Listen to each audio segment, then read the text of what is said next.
From Lagos, the nation's commercial capital, this is the News at 10. Live from Channels Television. Reporting tonight, I'm Wawodo. Hello and welcome. Tonight, governors elected under the platform of the People's Democratic Party, the PDP, ask federal government to rejig its policies to reduce the sufferings of Nigerians. Chief Justice of Nigeria, Justice Kudirat Kekereekun, calls for the breaking of leadership barriers for women in the legal profession. And one soldier dies, 14 others injured after a driver rams vehicle into a drill session at the Mayong Barracks in Yaba, Lagos. And U.S. President Donald Trump says the helicopter involved in Wednesday's fatal crash was flying too low as efforts continue to recover the bodies of the victims. And on business, Nigeria's FX reserves declined for the fourth consecutive week to $39.7 billion. On sports news tonight, reigning champions Real Madrid will face Manchester City for the fourth year running in the plum tie of the playoff round of this season's Champions League. And from Abuja, the nation's capital, President Bola Tinubu observes Jumat prayers with the leadership of Tijaniya movement in Abuja.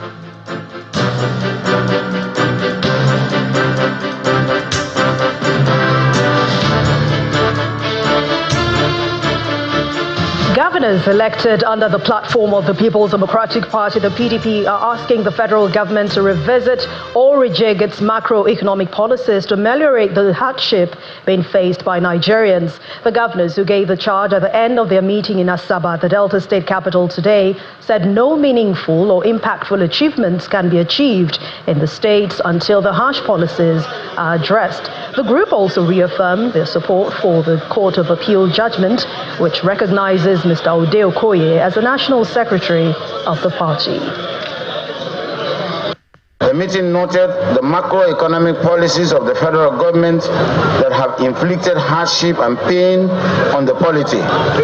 Therefore, the forum called the federal government to either revisit or rejig its macroeconomic policies to ameliorate or stop the hardship and pain that they have inflicted on Nigerians, as no meaningful or impactful achievements in the states will be achieved until the harsh policies are addressed. The forum noted with delight the ongoing efforts at resolving the crisis in the National Working Committee, NWC, on the position of the National Secretary, and has reaffirmed its support for the subsisting court judgment on the matter.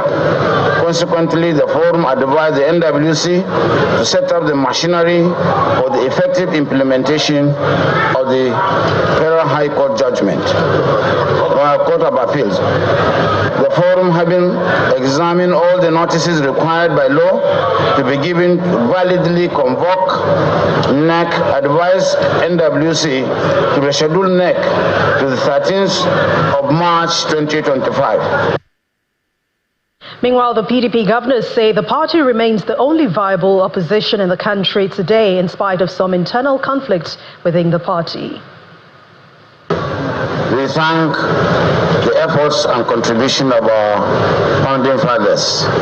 And you can see the brand, the color, the logo is still what it is. And our own structure is as it has always been. The organs of the party are working. We are in the opposition. Out of the opposition parties, I think we are doing very well. There is no party that doesn't have problems. Even the party in power, the APC, you have never seen them coming out like this to have this kind of meeting of togetherness. They have never had NEC. We don't even have BOT. Maybe because you are used to a good party like the PDP. Yes, we have problems and challenges. We are here with the National Working Committee, and we discuss extensively all our problems and challenges, some of them bordering on litigation. We have always come behind our own. Our governors are there, they can testify to it. But certainly we don't want to be prejudicial on issues because we believe in the rule of law. And staying with politics, and it appears the last is yet to be heard about the political intrigues playing out in Zamfara State House of Assembly as 8 suspended members of the House threw their weight behind the minority leader of the House, Mr. Aliyu Kagara, whose seat was declared vacant by the Speaker of the House. Addressing journalists in Abuja, the suspended members say due processes were not followed in the suspension of the members, and this could have consequences on the House. The lawmakers, who allege undue interference by the executive, calls on the National Assembly and security agencies not to turn a blind eye to the developments in Zamfara State. You may recall that just this last Tuesday, January 28, 2025, our colleague and a member of the Zamfara State House Assembly, in person of Honorable Aliyu Ango Kagara, the minority leader of Zamfara State House Assembly representing Talata Mafara South in the state constituency seat in the Honorable House, was declared vacant, with a feared by a handful of members who acted in an irresponsible manner. We are fully behind the last press release issued by Honorable Kagara and wish to add that 8 of us here have been under undue and illegal suspension by the Assembly just because we have all along refused to dance to their tunes and serve as rubber stamps for the executive. If you therefore remove 10 out of us, that is including or excluding Honorable Kagara, the 24-member Assembly can no longer boast of a 2/3 majority. Therefore, most of the decisions taken under the circumstances by the present number legislature, including passage of the 2025 appropriation bill and set laws amendments, stand illegal. We wish to call on the Mr. President, Federal Republic of Nigeria, National Assembly, security agencies to call Zamfara State House of Assembly to orders, as well as caution the state legislature over this matter that may lead to taking them to court with claims of damages. Away from politics, the judiciary matters now. The Chief Justice of Nigeria, Justice Kudirat Kekereekun, says women play a major role in policy making and nation building. She, however, believes systemic and cultural constraints continue to hinder their participation in leadership positions. Justice Kekereekun was speaking at the workshop for female judges from the North Central and Northeast zones. Our correspondent, Emanuela Ekele, reports. Have you join us today? We appreciate. The Chief Justice of Nigeria, Justice Kudirat Kekereekun, is leading these female judges to this meeting on ways to break leadership barriers for women in the legal profession. In attendance are female justices of the Supreme Court, the President of the Court of Appeal, female judges of the Federal High Court, heads of courts, and female judges drawn from Nigeria's North Central and Northeast zones. Leading the conversation, the CJN agrees that women have made some achievements in their careers. However, she explains that there are still some challenges. Some of these challenges include domestic impediments, difficulty in maintaining a work-life balance, lack of support in the home, working conditions that are not favorable to women, such as frequent postings of women with young families, gender bias, a belief that certain positions are more suited to the male gender. There are words of encouragement as judges were advised to maintain a high level of integrity. Anybody who is aspiring to look like any of my notes here on this side of the hall, you have a long way to go. You have to be up on your career. You have to be straightforward. You have to be able to sleep with your 2 eyes closed because you know you are doing the right thing. As judges, you are role models and inspirations for young women and girls, demonstrating that they too can aspire to prominent positions within and outside of the judiciary. It is truly commendable that women judges have achieved a great feat in having one of your own as the second Chief Justice of Nigeria in the person of Honorable Justice Kudirat Kekereekun, GCON. The keynote speaker is a retired Supreme Court Justice, Justice Amina Augi, and she speaks on the challenges women face in attaining leadership roles. In an article on gender effect on leadership, Diane Cassidy observed, and I quote, "Many believe that the resistance to women as leaders is fundamentally based in these gender-biased perceptions, resulting in the disbelief of a woman's ability to lead if she does not measure up to the expectations and behaviors of her male counterparts. This resistance not only prevents women from entering leadership roles, but sometimes affects the way women behave when they take on leadership roles. These female judges consider this workshop as a call to action and are optimistic that there is no barrier to success in the profession. Emanuela Ekele, Channels Television News. A female soldier has been killed with 14 others hospitalized after a driver rammed into a Nigerian army drill session near the Mayang barracks in Yaba, Lagos. Eyewitness accounts told Channels Television that the driver of the vehicle pulled out of a queue of vehicles before ramming into the soldiers. This is the atmosphere at the Nigerian Army Sports Center Community, Morocco Road, Yaba, Lagos on Friday morning after the tragic accident that claimed the life of a female soldier who was a participant at the biannual Roots March along Morocco Road, Yaba, Lagos.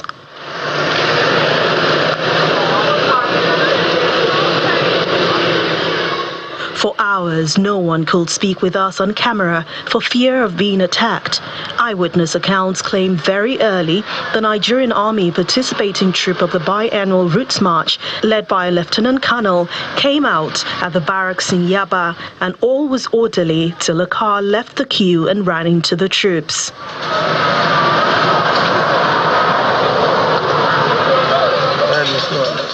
In a statement by the Headquarters 81 Division of the Nigerian Army, the driver in a private vehicle recklessly ran into the participating troops, resulting in the death of a soldier, with others sustaining various degrees of injuries.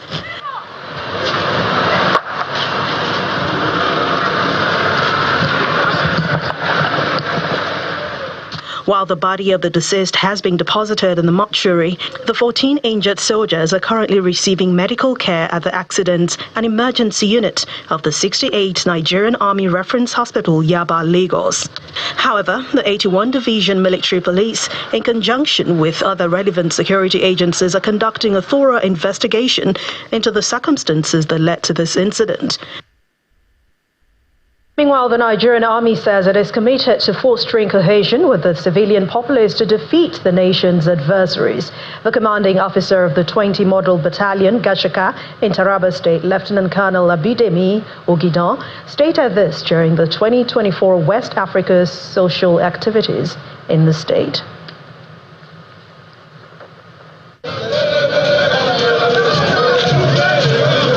The 20 Model Battalion in Gashaka local government area of Taraba State is hosting soldiers who were recently transferred from various theaters of operation.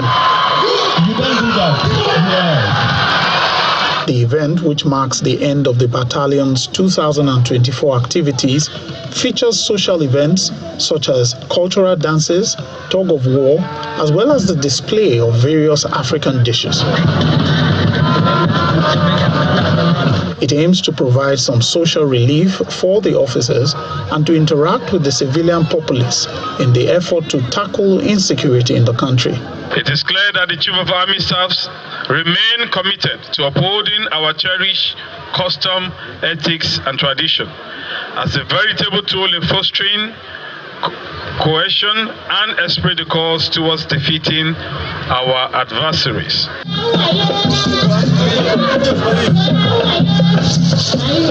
Taraba State is facing its share of insecurity, and the traditional institutions in the state are glad that the military has proven that they are capable of dislodging any threat. The cases of abduction, incessant killings, as it was previously, has drastically reduced. They are able to nip it in the bud. So I want to commend the Nigerian Army and also appreciate the effort of the state government and the federal government as well in trying to see that the criminal activities in Taraba State have come to an end. Some of the soldiers who have demonstrated bravery and excellence in the fight against insecurity were honored.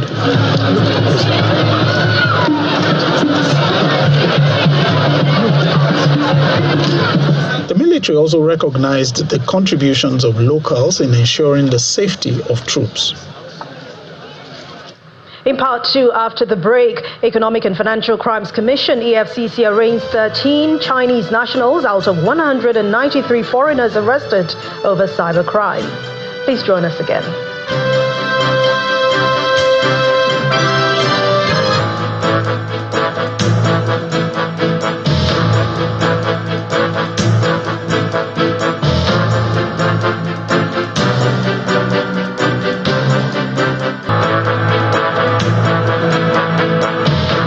Welcome back. If you just joined us, you're watching the news at 10 on Channels Television, broadcasting live from Lagos. A reminder of our top stories. Governors elected under the platform of the People's Democratic Party ask federal government to rejig its policies to reduce the sufferings of Nigerians. Chief Justice of Nigeria, Justice Kudirat Kekereekun, calls for the breaking of leadership barriers for women in the legal profession. One soldier dies, 14 others injured after a driver rams vehicle into a drill session at the Mayang Barracks in Yaba, Lagos. And US President Donald Trump says the helicopter involved in Wednesday's fatal crash was flying too low as efforts continue to recover the bodies of the victims.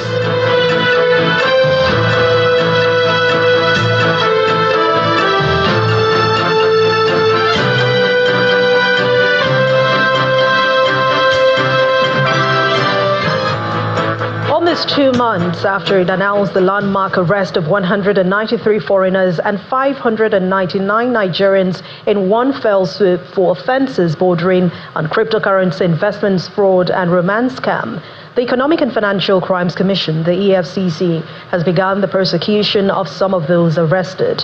At the Federal High Court sitting in Lagos on Friday, the Commission arraigned 13 Chinese nationals and a company, Genting International Corporation Limited, before Justice Dende Dipeolu.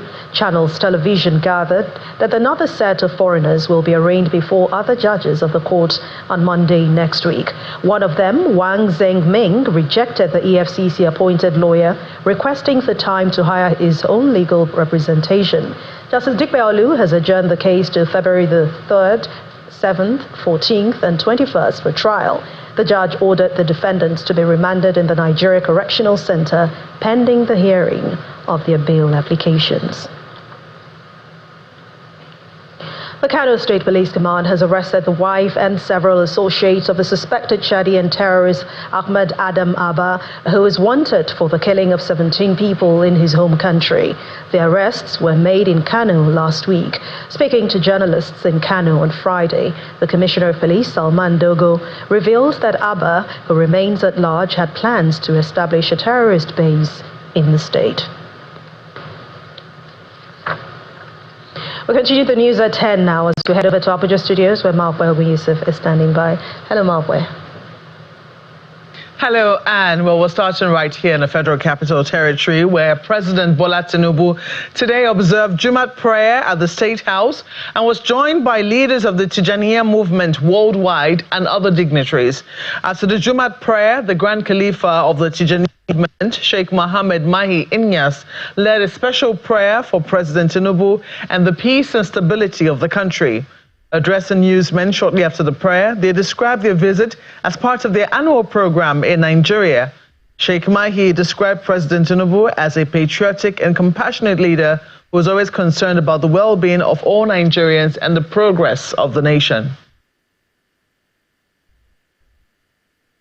He came from Senegal, like what is so. If you see last few days, we are in Bauchi for the gathering of the Maulid of Sheikh Ibrahim Inyas for the frame for the country. That's what he came to. Every year he used to come to make a special prayer for Nigeria, to peace and stability. That this too now he came this year again, and now Alhamdulillah he say he very happy when he came to the president receive him and pray the Jumat with him. That's showing how the president is concerned about the country. So that he praying for the country to Allah make it make the country to be stabilized and make it easy, bring back the peace and stability for the country, Nigeria. Staying right here in Abuja, the Federal Capital Territory Administration, the FCTA, has recovered over 1 billion naira worth of stolen public infrastructure, including metals, wires, and other essential materials. This was disclosed by the FCT Commissioner of Police, Mr. Olatunji Disu, during a media briefing. Mr. Disu also announced the extension of the suspension of the operation of scrap markets across the nation's capital, warning that accomplices will not be spared. Our correspondent Kumbi Abuluwade reports. This meeting between heads of security agencies in the Federal Capital Territory, some top management staff of the FCT administration, and scrap metal dealers follows the expiration of the initial 2-week suspension placed on the scrap metal markets in the nation's capital. During these 2 weeks only, the administration is extending the suspension, which was initiated due to the rate of vandalization of public assets in the nation's capital, and security agencies are prepared to deal decisively with any act of vandalism. To do zero tolerance to sales of stolen properties, government properties as well, manhole, all these things we have spoken about. Any operator found selling or storing them, this manhole, rail, track, street light, will face immediate arrest. No operator will be allowed to open without completing profiling and registration. Nobody will start doing Quantica without coming for profiling and for us to re-register you. There is virtually no Panteka market in Abuja, in the FCT, that we have not recovered one item of government or the other. What does that tell us about you? You are not doing the right thing. You are not helping the government. You know the criminals amongst you, but you have refused to talk. So if that will continue, what that portends for you is that your business may likely go down the drain. These scrap metal marketers are promising to be transparent in their dealings and urge the security agencies to improve their safety. They used to attack us. It's because someone brought stolen items, and we insist these items you must produce where you buy it. We do returns a lot of things to owners. Like in Papi, we cooperate with the police division in Papi. Those criminals we used to arrest with those things, we used to take them to police. Police has used to take them to court. There are a lot of them that have been convicted to prison. When they come back, they will be chasing us. He's the one who made me to go prison. I must do this for him. I must do that for him. So definitely we too need some protection from the security agencies so that we can work fully with them.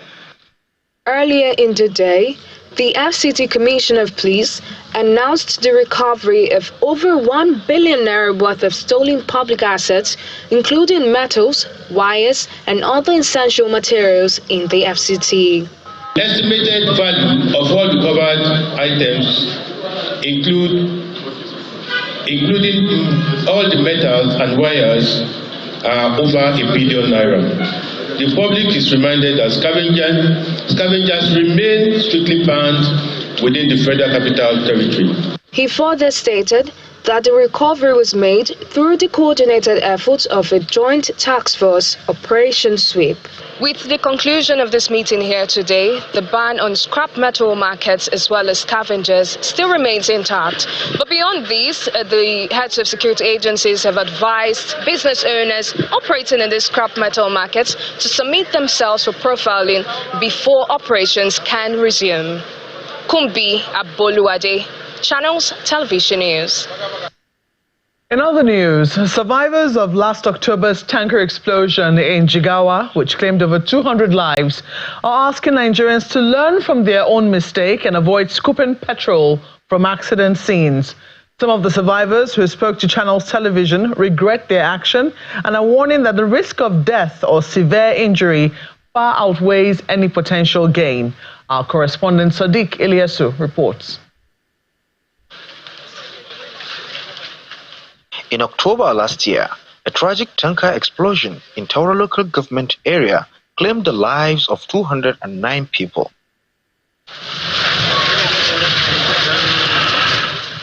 3 months on, the pain of loss remains fresh for Aisha Abubakar, who lost her husband in the inferno. Pregnant at the time, she has since given birth to their child, now named after his late father Abubakar. He died when I was pregnant, and we named him Abubakar after his father.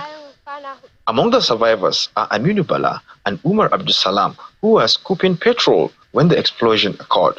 Now recovering from their injuries, they are warning others against engaging in the dangerous practice. My advice to everyone is they should avoid tanker after an accident. We are a living witness to how bad a tanker explosion could be. The state government covered their medical treatment and has now provided additional relief materials to support victims and their families. We really appreciate His Excellency, the Governor of Jigawa State, for giving this additional donation to the people of Majia in our local government. This is the fourth round of his intervention as kind of incentive given to the victims of fire in Majia, our local government. Today we are receiving a quantities of rice worth 500 bags, 50 kg. We also receive 25 kg of rice at the same time. We receive a carton of spaghetti, 90 today. We also receive palm oil, almost worth 43 cartons of that same product. Authorities and experts continue to stress the dangers of petrol scooping, urging the public to prioritize safety and avoid preventable tragedies. Sadiq Ilyasu, Channels Television News. Still ahead, Nigeria's forex reserves decline for the fourth consecutive week to $39.7 billion. Well, that's some business news. Do join us again.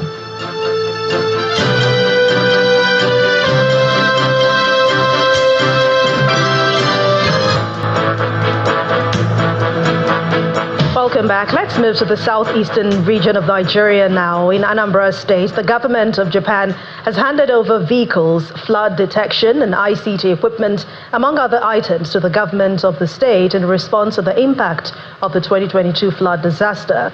The charge d'affaires of the Embassy of Japan, Mr. Hitoshi Kozaki, made the presentation in Anambra at the government house in Oka, and the deputy governor, Dr. Onyeka Chukwuibezim, received the team on behalf of the governor, Chukwuma Soludo. The charge d'affaires of the Embassy of Japan, Mr. Hitoshi Kozaki, is at the Anambra State Government House, Oka, for a critical humanitarian assignment.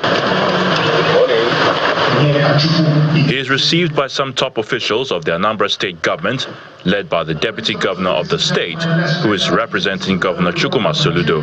The Anambra State Commissioner for Budget and Economic Planning officially welcomes the Japanese envoy. This time, we trying to recount the 2022 flood event.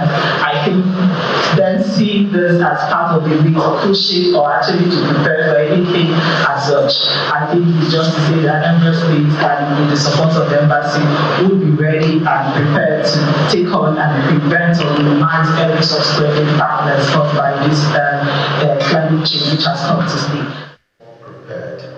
The visit has been undertaken at the instance of the Emergency Support to Climate Change in collaboration with the United Nations Office for Project Services in response to the 2022 flood disaster in Anambra State, as shown in a brief documentary. The UN Office for Project Services officials speak on various aspects of the collaboration.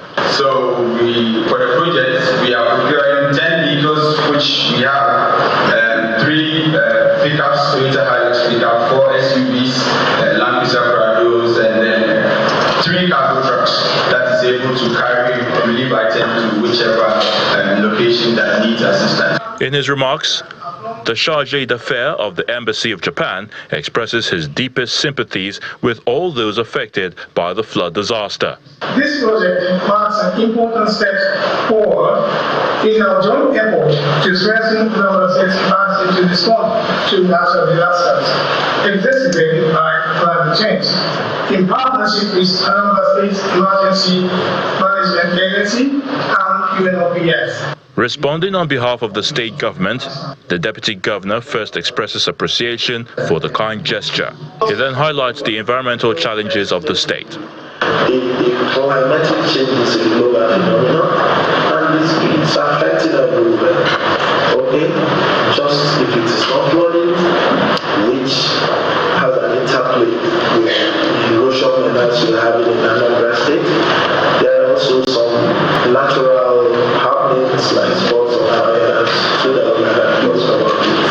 So we thank you on behalf of Mr. Governor, Professor Chukwuma Chancellor.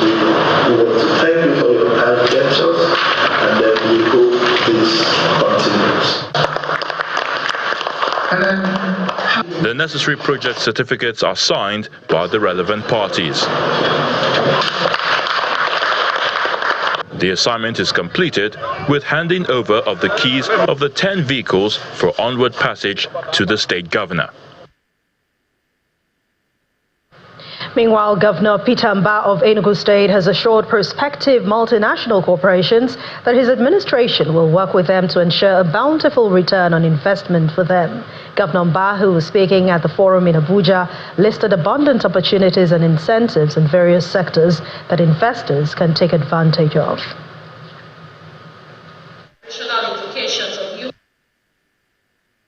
We've had quite a number of FDIs that have come into Enugu within the last 1 year, and the way we've made this work is largely based on looking at, we're not sure about the commerciality of this business. How do we work with the state government? In some cases, we provide the offtake that they need to make that entry. And we've had quite a number of companies that have come into Enugu as their first entry point to the country. And so my job here today is to encourage all of you to understand that Enugu is open for business. That is what I'm here to do, to also inform you that we're going to work with you every step of the way. We're not going to abandon you. And when it comes to transparency, that again you can take for granted. It's in our DNA. We work with you to ensure that we work out a structure that it makes sense for the business. My team and I understand the value of being accountable, being transparent, making sure that the investors have access to the right information. Let's now join Will Ibong as she tells us about Nigeria's forex reserves and, of course, other stories from the world of business.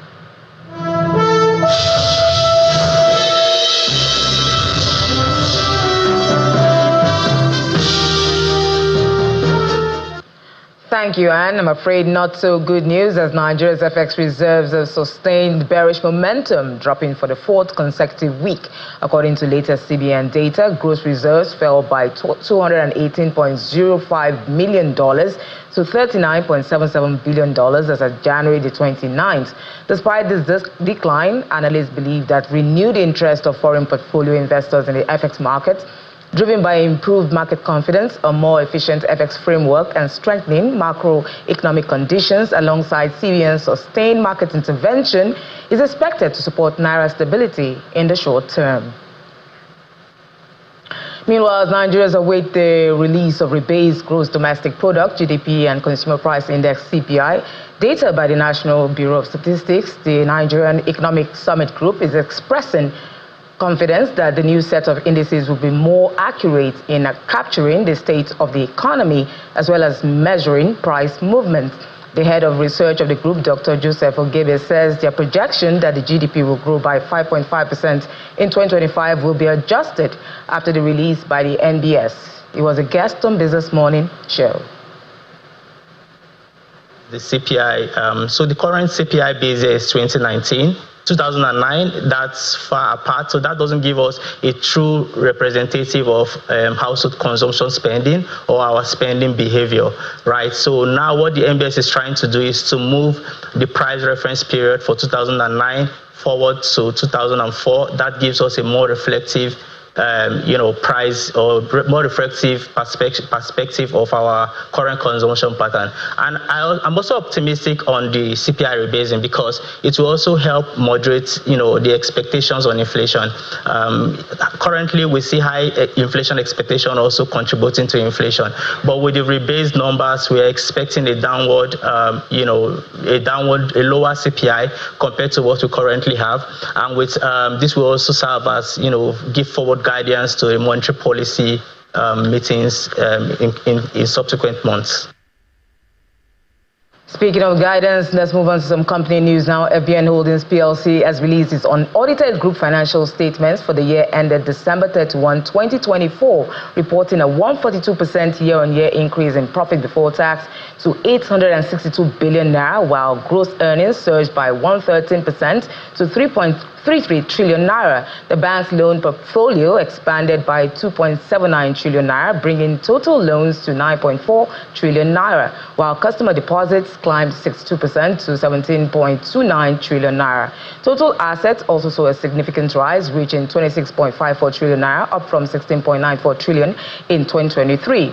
Despite higher funding costs, the company achieved a 16.71% average earnings yield, driven by strong loan growth and higher returns on earnings assets compared to 10.69% in 2023. And let's check in on the domestic stock markets, which recorded a pullback in the final trading day of the week. John Mekwa has the details.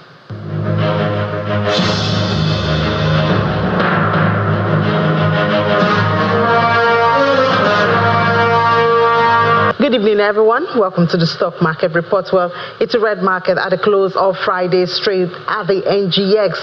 And the driver is the figures. Yes, the figures, except for FBN Holdings. Perhaps that impressive result from FBN Holdings directed the sentiment of investors away from profit taking. So we see it's up 2.92%. UBA, GTCO, Axisco, and Zenith all in the red. As expected, this is captured in the counter. So when we look at the sectors, presumably banking is down. In fact, more than 1% in the red today, 1.15%. Consumer goods Nigerian breweries, so they're positively and comfortably in the green zone. Oil and gas is actually down 1.28% because of O&O mainly. So at the close of trade, while the oil share index is still around the 104,000 level, it's down 0.24% today, but the market cap is still around 64 trillion naira level, getting close to 65 trillion naira. But it is the bear that we're leaving on the floor of the NGX for the weekend.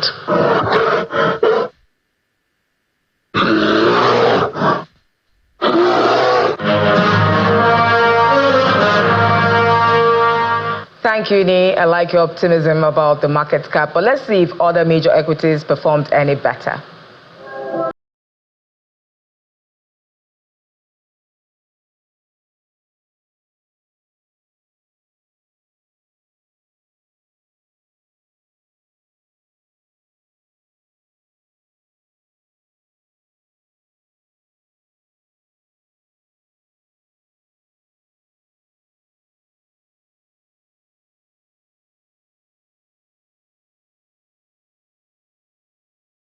And that's much we can take on business tonight. It's back to Anne for the rest of the news at 10.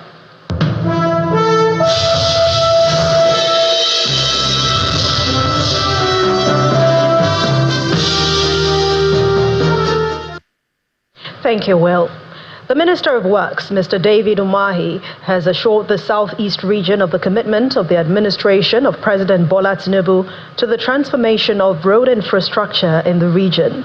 Mr. Umahi stated this during a courtesy call by the delegation from Anambra and Enugu caucus of the 10th National Assembly, who came to seek the federal government's intervention for the completion of the Enugu-Onitsha highway. The minister expresses deep sympathy for the lives that have been lost along the uncompleted sections of the road, especially the recent tanker explosion on the Ogu-Onyema axis of that road.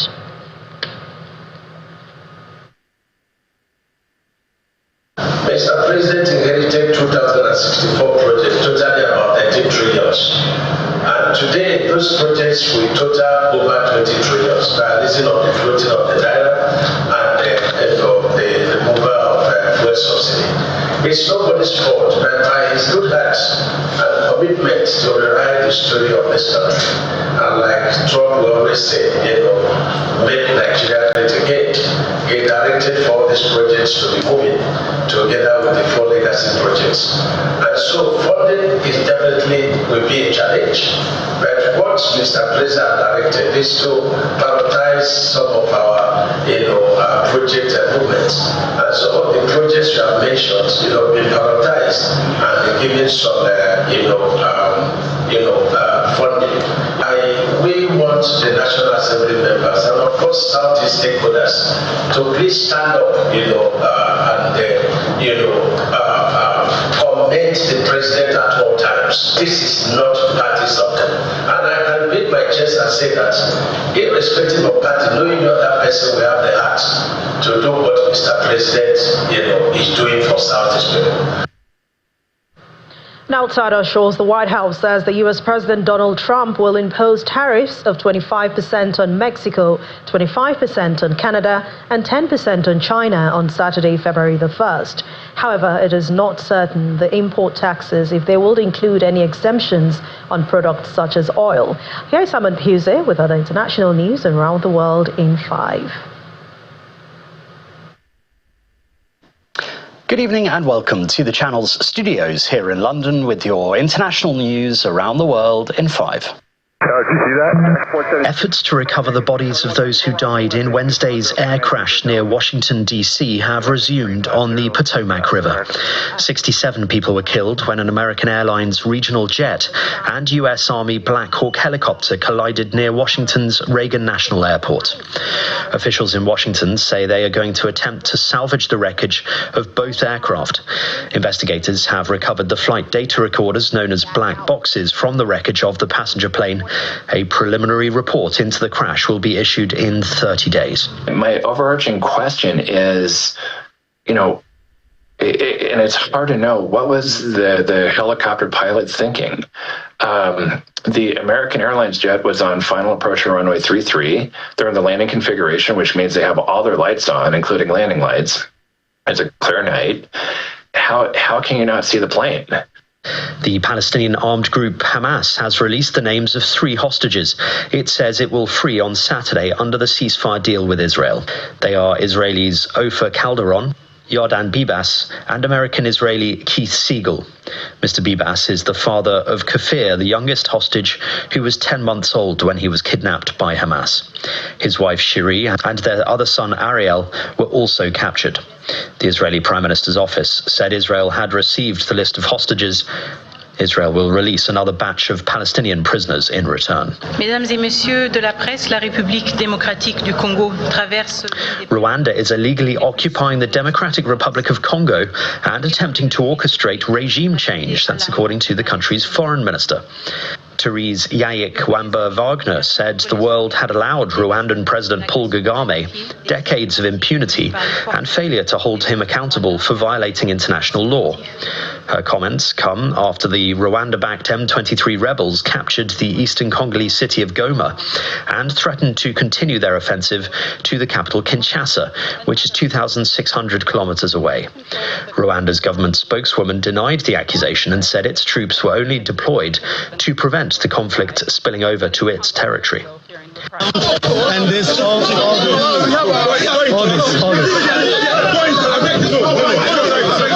Chaos has erupted in Ghana's parliament, with lawmakers destroying furniture and pushing and shoving each other. Police were called into the meeting held to vet Ghana's new ministerial appointments as MPs damaged tables and microphones. The vetting committee had disagreed over a number of issues, with some accusing opposition MPs of dragging out the process in order to settle political scores. On Friday morning, the vetting committee's chairman apologised to the Ghanaian public, calling it totally unacceptable. We commend the police for what they did last night in ensuring law and order, and we urge them to continue their good work. We are also concerned about the attempt by the majority to disregard pre-sitting agreement on a number of nominees to appear before the appointments committee.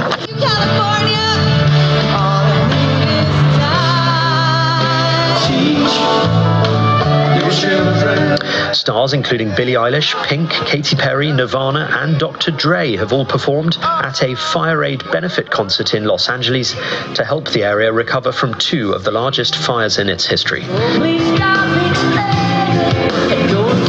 More than 20 artists from various genres took to the stage for the 5-hour show, which happened simultaneously at two large venues in the city and raising money for wildfire relief efforts.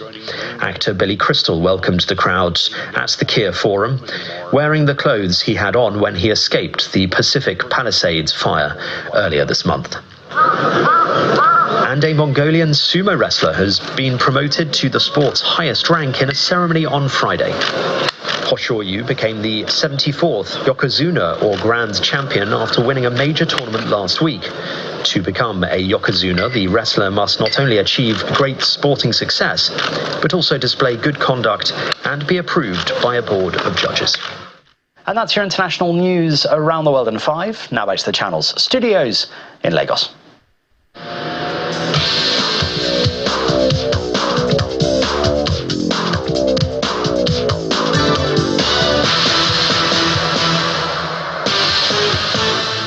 Hello, thank you, Simon, and welcome to Sports News. The chairman of the National Sports Commission, Shehu Diko, has backed the decision of the NSC to constitute an elite athlete development and podium board that is saddled with the mandate of creating a sustainable welfare and training system for Nigerian athletes. Mr. Diko says the necessary financial support for the board has been captured in the Commission's budget. You know, we have a lot of grassroots plan, including the school sports, that we are working with the Federal Ministry of Education to bring back. If you do that process, what are you supposed to do to get the best talent who can now be elevated to the elite status? And then now there is a dedicated committee who will now look after them, look after their training, look after their progression. Is it domestic they can progress, or take them abroad, or and also keep working with them and keep supporting them. Make sure all their issues are sorted and they're just focusing on the development. And also the actual elite athletes that we have, that are already our elite athletes competing for us, also need to get their training grants, their own preparations and everything. That committee is supposed to be the board, is supposed to be the interface of doing that. Reigning champions Real Madrid will face 2023 winners Manchester City in the plum tie of the playoff round of this season's Champions League following the draw earlier today. It's the fourth year running in which the sides have been drawn against each other in a knockout tie. PSG will play Brest in an all-French tie. Atalanta will face Club Brugge of Belgium. And Juventus play PSV Eindhoven. And Monaco will take on Benfica, while Sporting of Portugal were drawn against last season's runners-up Borussia Dortmund. Elsewhere, Celtic will face six-time European champions Bayern Munich. Meanwhile, Pep Guardiola fears City's bid to knock holders Real Madrid out of the Champions League will be hampered by the grueling demands of the English Premier League schedule. City will host Real in the first leg on February the 11th or 12th before traveling to Madrid for the return leg a week later. Well, we start in Paris and afternoon in Chelsea, so we have already there in the amount of difficult games. So yeah, the schedule is what it is, and in Premier League every team has to play with everyone. But yeah, that's true. That normally happens here in the Premier League. You know that always they put the toughest schedules for the European teams in the important stages, in the most difficult ones. Because it's tough, okay, to play against Real Madrid or Bayern Munich. The problem is in the middle have Newcastle. Mikel Arteta admits beating Manchester City in Super Sunday's EPL clash will be very special and a big boost for Arsenal. The Gunners host City at Emirates just over 4 months on from the reverse fixture, which ended with John Stones' 97th minute equaliser, earning City a 2-2 draw. It would be a big boost for us. You know, winning big matches is always something special on it. Every time we play a big match against our big rivals, it brings something extra. It's the confidence, it's the emotion, it's the fact that that you are there and you continue to win. So that's what we want to achieve. That sport is back to you, Anne.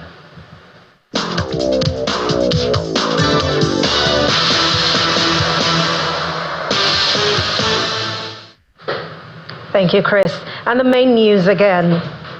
Governors elected under the platform of the People's Democratic Party today asked the federal government to rejig its policies to reduce the sufferings of Nigerians. The governors gave their position at the end of their meeting in Asaba, the Delta State capital, today. That's the news at 10 tonight. Thank you so much for watching. I'm Anne Mwawadu. Have a wonderful weekend. Good night.